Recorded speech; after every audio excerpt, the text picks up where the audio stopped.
하나님의 은혜가 이 시간 우리들 모두에게 임하기를 주님의 이름으로 축원합니다. 서로 인사하십시다. 은혜 많이 받읍시다. 인사하십시오. 네, 감사합니다. 말씀의 제목 한번 따라 하십시다. 이렇게까지 해주셨는데 감사해야죠. 아멘. 우리 기독교 신앙에 좋은 전통들이 많이 있는데 그 중에 뺄 수 없는 것이 감사절기에 대한 전통입니다. 이 역사를 굳이 숫자로 환산하자면 약 3,500년 전부터 있었던 전통이기도 합니다. 하나님께서 모세를 통해서 이스라엘 백성들을 구원하시고 그리고 40년 광야 생활을 통해서 훈련한 다음에 가나안 땅에 들어가게 하셨습니다. 그 가나안 땅에 들어가게 되면 내가 너희들에게 농사 질 수 있는 기회를 줄 텐데 그 농사를 짓게 되면 1년에 2차례 추수를 할 수 있도록 은혜를 주겠다. 그 첫 번째 것이 오늘 드리는 맥주 감사 주일입니다. 한간에는 이렇게 반문하는 분도 있었습니다. 아니 요새는 보리 농사 짓지도 않는데 무슨 보리 농사와 관련된 맥주 감사절을 하냐. 그렇게 아주 똑똑하게 얘기하시는 분도 있는데 한편 일리가 있습니다. 그러나 맥주를 했기 때문에 다시 말해서 보리를 거뒀기 때문에 감사하는 것은 동기부여의 아주 일부분이고 사실 결정적 동기는 뭐냐면 하나님이 은혜 주셨다는 것입니다. 그러기로 친다면 사실은 1년에 52주를 우리가 예배드리는데 52주가 다 감사주일이어야 됩니다. 그런 심정으로 드려주시기를 바랍니다. 그러나 이제 뭐 여러 가지 여건들이 맞지 않기 때문에 1년에 우리가 절기로 몇 번 나눠서 합니다만은 사실은 그렇다는 겁니다. 누구한테 감사의 표현을 이렇게 받으면 참 기분이 좋더라고요. 제가 작년 초에 제가 박사과정 공부한 미국의 웨슬리 신학대학 그 부총장이 한국 교수님입니다. 신경림 교수라고. 그분이 이제 제가 십몇 년 전에 공부할 때 그때도 뵙고 그랬는데 이분이 전화가 왔어요. 이 전화 내용을 보니까 어떤 내용이냐면 아시안 트랙이라고 이제 그 디민 과정이 코스가 여러 가지가 있는데 그 아시안 트랙은 이제 동남아시아나 한국을 비롯해 아시아계에 있는 목사님들에게 목회학 박사 학위를 공부하게 하는 과정입니다. 그런데 한국만 하더라도 목사님들이 1년에 이제 뭐 등록금이 들어가도 한 5,000불 정도 들어가니까 그냥 감당이 되는데 동남아시아에 있는 목사님들 특히 베트남이라든지 인도네시아라든지 이런 제가 공부할 때는 방글라데시 목사도 있었고 베트남 목사도 있고 그랬거든요. 미얀마 목사들도 있고 이분들은 너무 힘드니까 공부는 하고 싶은데 돈 내라 그러니까 돈은 못 낸다 그래서 이 교수님이 생각하기를 한국의 우리 학교를 졸업한 그 목사님들 교회나 그 목사님한테 연락을 해서 한 달에 100불씩만 좀 지원해 달라. 그러면 몇 명이 이렇게 모이잖아요. 몇 명이 모이면 그 모인 목사님 가지고 요 한 명의 목사님을 키워주는 겁니다. 3년 동안. 그런 프로젝트를 얘기를 하면서 저보러 이렇게 좀 참여할 수 있겠냐 그래요. 근데 저는 은사가 나쁜 은사가 하나 있습니다. 전화 오면 거절을 못하는 은사가 있어요. 그래서 알겠다고. 그리고 이제 한 번 했다 그러면 3년 동안 가는 겁니다. 이제 그리고 이제 잊어버렸어요. 그런데 한 두어 달 전에 인도네시아 목사가 이렇게 편지가 왔어요. 그 학교 봉투에서 와서 나는 학교에서 보낸 뭔지 봤더니 뜯어보니까 인도네시아 목사예요. 데니엘 로버트 라인고란이라는 목사님, 라인고란 목사인데 발음이 좀 이상한데 아무튼 그 목사님이 이게 편지를 저한테 보내왔어요. 내용을 쭉 보니까 자기가 목회를 22년 인도네시아 감리교에서 하고 있고 지금 13개의 교회가 감리교회가 있는 조그마한 지역에 감리사 역할도 하고 있다. 그렇게 기록이 되어 있어요. 그러면서 하는 말이 너무 고맙다고. 왜 고맙냐 그러면 자기가 공부는 더 하고 싶은데 재정적인 여력이 안 돼가지고 그걸 위해서 여러 해 기도했다는 거예요.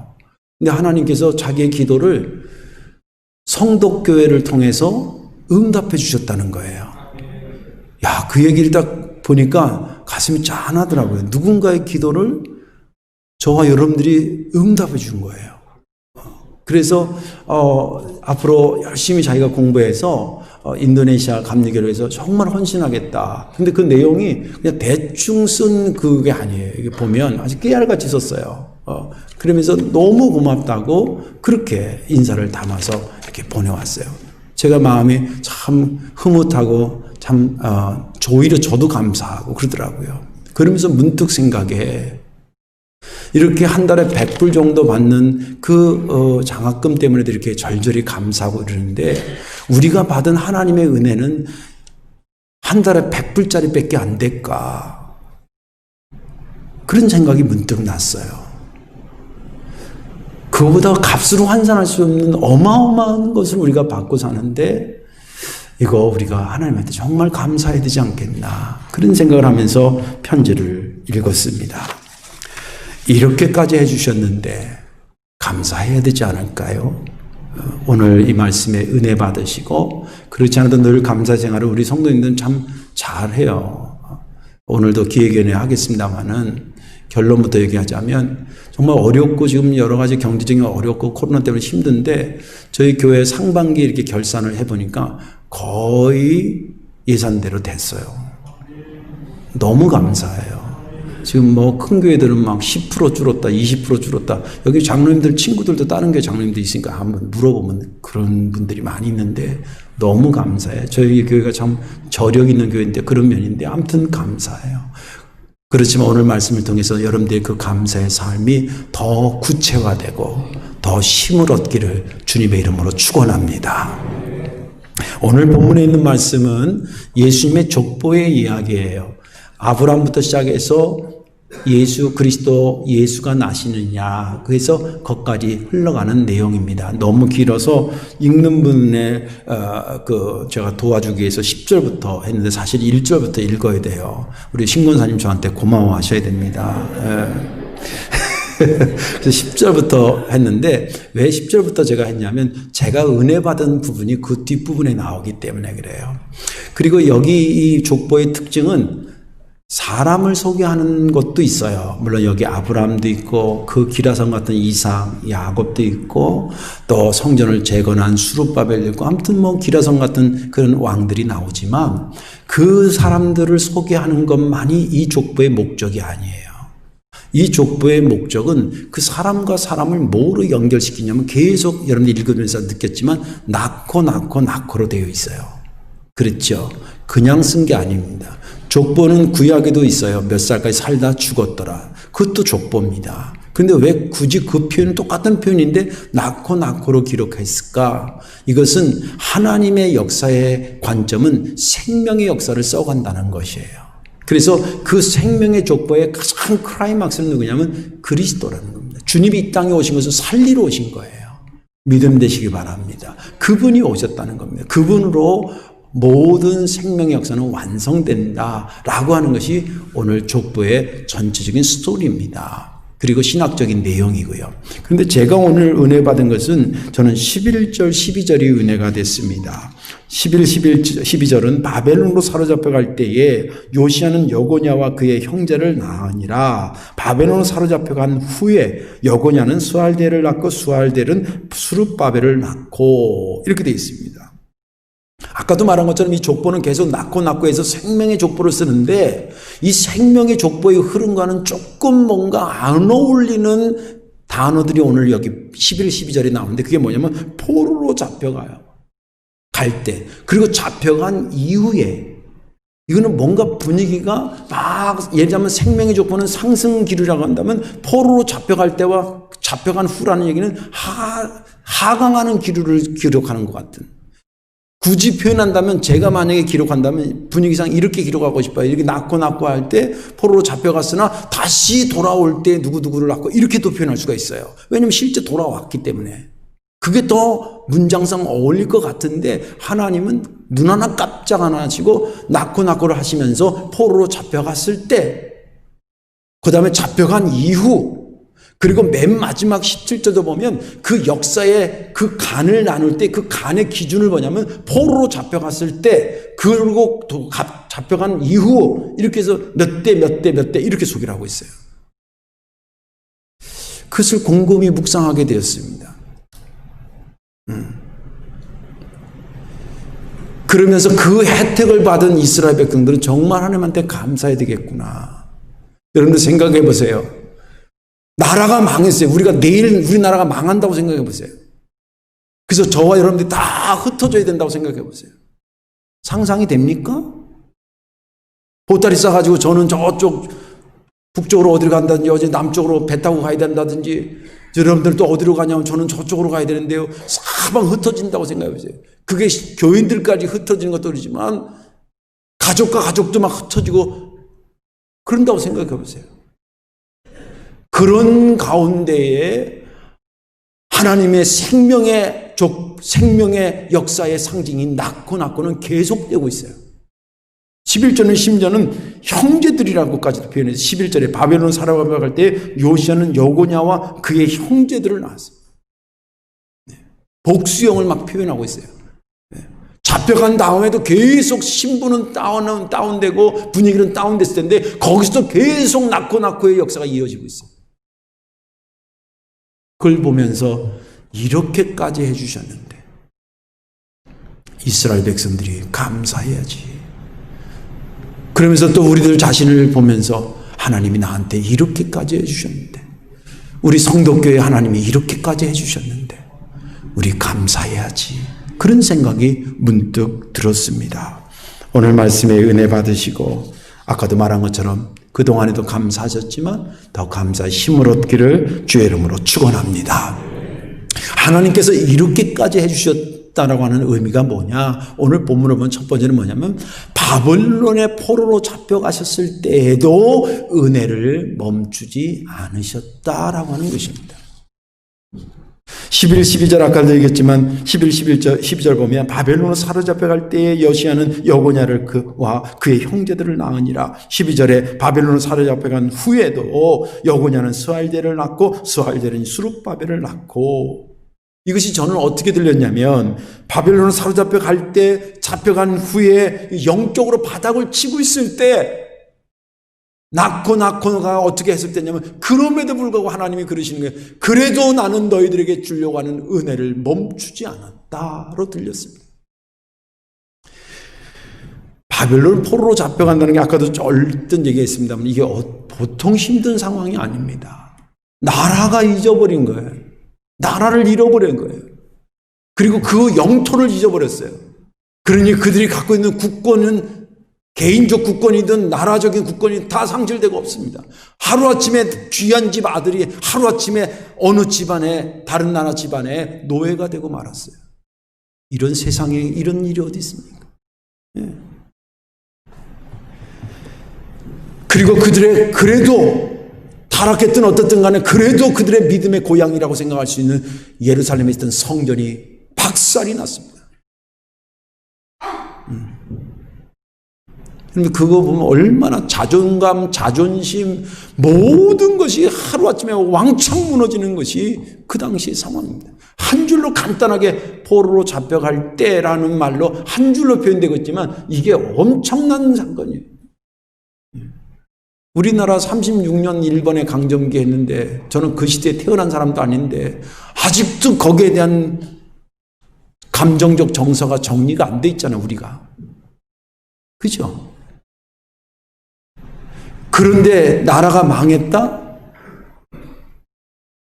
그건 진짜 바닥을 치고 있는 겁니다. 그들이 느끼는 그 당시의 느낌이 어떤 것이라고 생각합니까? 절망감이었습니다.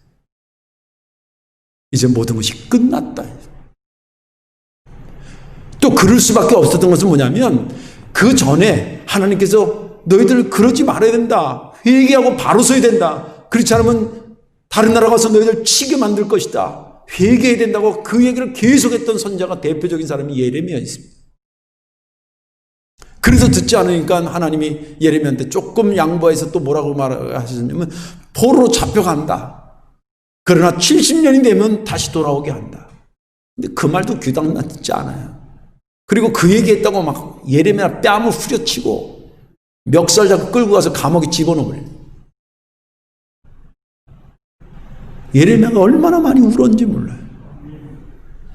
그리고 바벨론의 느부갓네살이 쳐들어왔을 때에 막 여기저기서 막 아우성치고 막 잡아가고 뭐 막 그런 아수라장이 됐을 거 아닙니까? 그런 그 소리를 예레미야가 어디서 듣냐면 감옥 안에서 듣습니다. 그래 놨으니 무슨 낯짝으로 거기서 이 이스라엘 백성들이 하나님한테 은혜를 구할 수 있겠어요? 그리고 바벨론 포로로 잡혀가는 이 절망감의 상황을 누가 만든 겁니까? 원인 제공이 누굽니까? 하나님이 능력이 부족해서 이스라엘 백성들을 돌보지 못해가지고 할 수 없이 뺏긴 겁니까? 아니면 그들이 타락하고 우상 숭배하고 하나님의 말씀을 귀담아 듣지 않고 계속 고집 피우다가 당한 겁니까? 후자 아닙니까? 그러니 거기에 있던 은혜도 뺏어갈 상황인데 은혜를 달라고 어떻게 할 수 있는 상황이냐. 자기들에게는 절대적으로 절망적인 상황이에요. 아무리 찾아봐도 그들이 은혜 받을 수 있는 구석이 보이지 않아요. 그런 상황이었습니다. 그런데 참 이상하지요? 하나님의 마음은 알 수가 없어요. 그들에게 징계를, 제 생각에는 징계를 한다 그러면 바벨론의 포로로 잡혀가지고 세상 말로 개고생하고 아주 쳐다도 보지 말고 나중에 은혜를 베풀더라도 그 다 끝날 때까지는 쳐다도 안 보고 딱 중단했다가 그 이후에 돌봐주시든지 아니면 은혜를 주시려면 아예 그냥 속으로 삭히면서 잘못됐든 잘했든 간에 그냥 포로로 잡혀가는 것은 일단 막아주고 지켜주고 그랬든지 둘 중에 하나일 것 같아요. 내 생각에는. 근데 하나님은 그렇게 하지 않으셨어요. 포로로 잡혀가서 징계를 받게 하는 것은 받게 하면서 동시에 생명의 역사는 은혜의 역사는 계속 공급해 줬다는 거예요. 왜 그랬을까? 맨 처음에 사실 오래전이긴 하지만은 해석이 안 됐어요. 제가 자식을 키우면서 그게 해석이 됐어요. 애들도 제 말을 잘 들을 때도 있지만 잘 안 들을 때도 있잖아요. 그럼 막 저는 야단칩니다. 예. 진짜 내일 안 볼 녀석처럼 막 니까지 막 이러면서 확 그럽니다. 예. 그리고요. 그랬는데 보니까 내가 나를 보니까 다음날 새벽 기도 때는 나가지고 더 무릎을 꿇고 하나님한테 매달며 하나님 우리 아들들이 아직 철이 없어요. 불쌍히 여겨 주옵소서. 그러고 있더라고요. 어저께 화난 거 보면 진짜 얼굴도 앞으로 안 볼 것 같은데도 내 속에 걔네들에 대한 어떤 아버지로서의 사랑이 있어 그런지 다음날 새벽에는 딴 나보다 더 무릎을 꿇고 하나님 내 아들을 지켜주세요. 그러고 있더라니까요.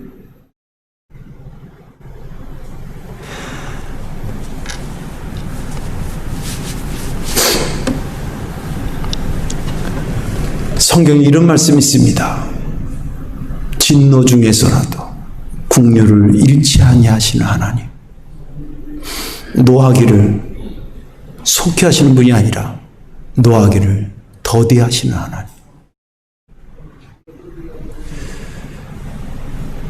바벨론 포로로 잡혀가는 것도 아까도 말한 것처럼 하나님이 힘이 부족해서 지키다가 할 수 없이 털려나간 게 아니라 그렇게 살 길을 제시하고 있는데도 죽으라고 말을 합니다. 지발에 지등을 찍는 것처럼 그렇게 해서 끌려가는 걸 보면서 줬던 저 같으면 줬던 은혜도 싹 뺏을 것 같은데 그 가운데 하나님의 은혜는 계속 공급하시 이렇게까지 해주셨다는 얘기가 그 의미라는 겁니다.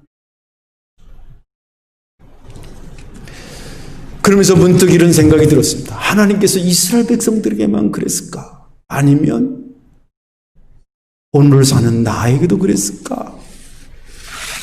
돌이켜보니까 나한테도 그러셨더라고요. 그런데 우리 입장에서 이건 한번 생각하고 넘어가야 됩니다. 그분이 진노 중에 국류를 잃지 않는 분이기 때문에 그렇게 하시거나 하신 거지만 그 은혜를 받는 우리가 이거 정도는 스스로 물어봐야 됩니다. 나는 정말 은혜 받을 자격이 있는가? 이스라엘 백성들이 죄지어서 바벨론 포로로 잡혀갔다는데 우리가 포로로 잡혀가지 않았으니까 우리는 그들보다 의로운가? 돌이켜봐야 될 거죠.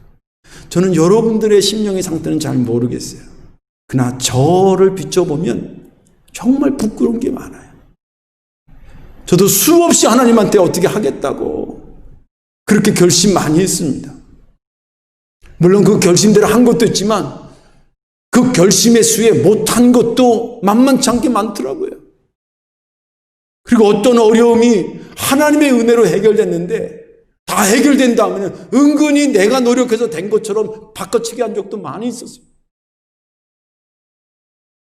목사는 겸손해야 된다는 것을 학교에서도 배우고 성경을 보면서도 배우고 내 스스로도 그렇게 했으면서도 불구하고 어느 순간에 나도 모르게 슬그머니 교만이 올라와서 누가 나 안 안아주나 그런 생각으로 살았던 때가 한두 번이 아닙니다.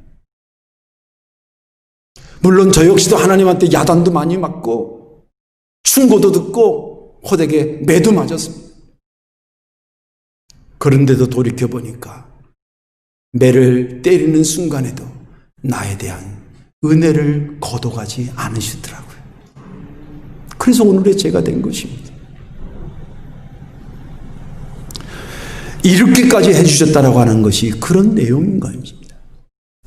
여기까지 여러분들의 마음이 들어왔다 그러면, 말씀이 들어왔다 그러면 그 다음 우리들 스스로가 뭘 묻게 되냐면, 주님, 저희가 그럼 어떻게 감사해야 될까요? 그런 것이 스스로 자문자답하게 되는 거예요. 거기에 대답은 무조건 먼저 감사하는, 무조건 먼저 감사하는. 오늘 읽은 본문에는 족보에 대한 얘기를 하고 감사해라는 말은 없어요. 그리고 그리스도라는 예수가 나으니라고 본문은 끝납니다. 그러나 그것을 쭉 보면서 아까도 말한 것처럼 바벨론 포로로 잡혀갔을 때 그 이후에 계속 낙고를 하고, 그리고 그 마지막 17절에 종합하듯이 어디서부터 어디까지 하는데 그 기준에 포로로 잡혀갔을 때 그 이후 이 대를 나눈 것은, 그리고 맨 마지막에 은혜의 덩어리로 오신 예수 그리스도를 언급하는 것은, 너희들이 이런 상황인데도 생명의 은혜를 멈추지 않은 하나님한테 감사해야 되지 않겠냐는 질문을 깔고 있다는 것입니다. 성경은 기록된 대로 그 내용 자체를 문자적으로도 해석해야 될 부분도 있지만 그 문장 안에 깔려있는, 기록되진 않았으나 하나님의 마음을 읽을 줄 아는 것이 정독을 통해서 성경을 읽는 방법입니다. 왜 아까도 말한 것처럼 좋은 분위기만 하면 포로로 잡혀다 돌아왔을 때라는 말을 펴는 게 훨씬 더 분위기가 밝잖아요.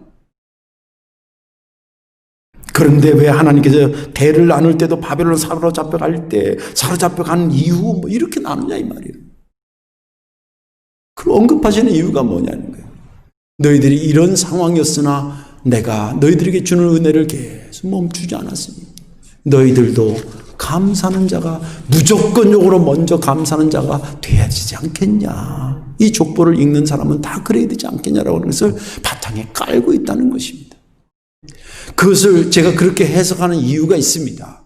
1장이 끝난 다음에 2장에 넘어가면 무조건 감사부터 했던 아주 좋은 사람들이 등장합니다. 그 사람들이 동방박사들입니다.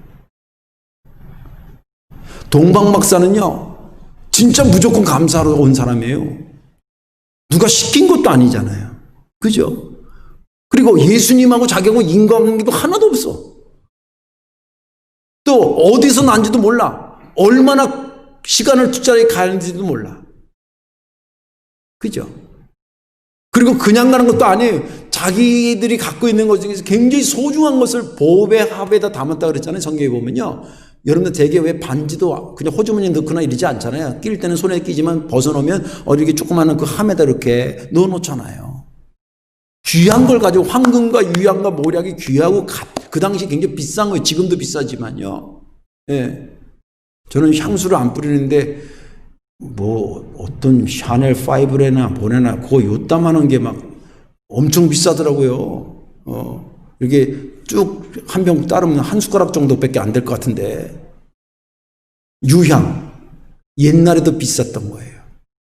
그리고 사람의 몸을 썩지 않게 만드는 방부제 역할을 했던 모략, 이게 다 비싼 것들입니다. 그걸 가지고 와. 근데 동방박사의 그 감사하며 경배하는 그것을 보면서 무조건적인 감사 아닌 다른 해석이 있어요? 돈 받으러 일하러 아르바이트 한 겁니까? 누가 시켜서 억지로 간 겁니까? 해가지고 무슨 어떤 이득 보려고 한 겁니까? 아니, 전혀 아니에요. 정말 말 그대로 다시 말해서 은혜의 덩어리인 예수 그리스도가 이 땅에 나셨는데, 그 족보의 이야기에서는 너희들 그러니까 감사해라는 말은 없지만 바탕에 깔려있다 그랬잖아요. 그 바탕에 깔린 것이 사건으로 드러난 게 동방박사가 오는 것을 통해서 무조건적으로 감사하는 것이 되게 하셨다는 거예요. 여러분들, 무조건적으로 감사부터 하라는 얘기는 따져보지 말고 하라는 거예요. 하나님에 대해서요, 감사하실 때 따져보지 마세요. 따질 게 없어 그런 게 아니에요. 오늘 여기 본문을 보면 이스라엘 백성들을 얘기하면 너희들은 끝난 거예요. 너희들이 느꼈던 것은 절망감에 사로잡혔던 건 너희들이 끝난 겁니다. 끝났으나 그럼에도 불구하고 하나님의 은혜를 베풀어 줬으니 따져볼 거 뭐 있냐는 거예요. 우리 역시 마찬가지 아닙니까? 우리가 예수 안 믿으면 어떻게 주님의 나라 갈 수 있겠어요? 죄 가운데 살다가 지옥 백성 되지요. 어떻게 주님 아니면 저와 여러분들이 만날 수 있었겠어요? 어떻게 주님 아니면 이 성도교회가 있었겠어요? 어떻게 주님 아니면 성도들의 교제가 있었겠어요? 어떻게 주님 아니면 내가 오늘 살아있겠어요? 그런 은혜 가운데 우리가 있잖아요. 굳이 따져보고 감사할 걸 한번 찾아봐요. 아까도 말한 것처럼 맥주 농사 보리 농사 안 짓는데 뭐하러 맥주 감사하냐? 그거 따져보고 그냥 하자면 하는 게 좋아요. 우매 정책은 이거랑 다릅니다. 우매 정책은 다른 꼼수를 딱 두고 무조건 막 옥박지로 시키는 거지만, 감사하자 이 말은 우매 정책이 아니에요. 다 이유가 있어요. 그러나 그것을 다 주님도 그랬잖아요. 도마가 하도 의심하니까, 야, 그래, 여기 찔러봐라. 이리 와, 여기 한번 해봐. 그래서 믿겠다면, 그래, 내가 10번이라도 보여줄게. 근데 내가 너희들한테 정말 갖게 하고 싶은 믿음은, 이거 안 보고도 예수님이 부활했다는 거 믿으면 난 더 좋겠어. 그런 거랑 똑같은 거예요. 하나님에 대해서 무조건 먼저부터 감사하십시오. 할렐루야. 내게 복이 될 줄로 믿습니다. 이 동방박사가 무조건 먼저 감사해서 이 사람들이 얼마나 복받은 사람인지 아세요? 하나님의 계시의 상징인 별을 볼 수 있었습니다. 그죠? 그 당시에 별이 떴으나 그 별이 하나님의 계시의 모습이라는 것을 모르는 사람들 태반이었는데, 이 사람들은 그렇게 볼 수 있었고, 꿈을 통해서 하나님의 계심을 느낄 수 있었고, 헤롯 왕을 찾아가면서 지금 우리가 배로 간 분이 어디 계신지 모르지만 이분이 헤롯보다도 더 위에 계신 분이라는 것을 알게 됩니다. 헤롯이 뭐라 하냐면 거짓말 비슷하게 했지만, 야, 거기 찾으면 나한테 얘기해라. 나도 가서 경배할게. 그러잖아요. 그리고 예수님의 부모 외에 가장 먼저 예수 그리스도를 아련할 수 있는 기회를 외국인으로서는 처음으로 받은 사람들이 동방박사들이에요. 그리고 지금 설교에 나온 것처럼, 지금 제가 설교한 것처럼 수천 년 전에 그 이스라엘 땅하고 어마어마하게 떨어진 이곳에서 그들의 이름이 불려지고 그들의 행실이 불려지는 그런 업적을 남기는 축복을 그들이 받는, 무조건 감사했는데 무조건 감사했던 동방박사가 실패한 인생이 아니라 축복된, 그 누구도 얻을 수 없는 어마한 것을 하나님으로부터 받게 되는 그런 복된 자리에 서게 된 것입니다.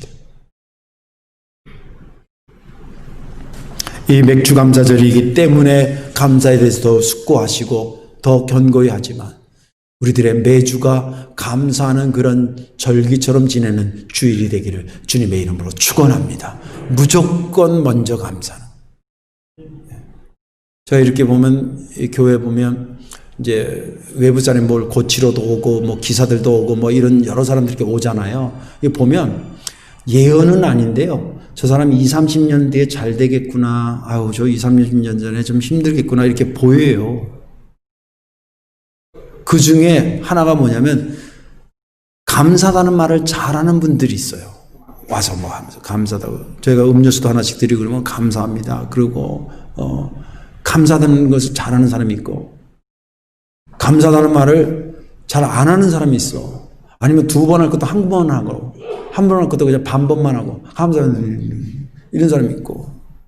안 돼요, 안 돼요.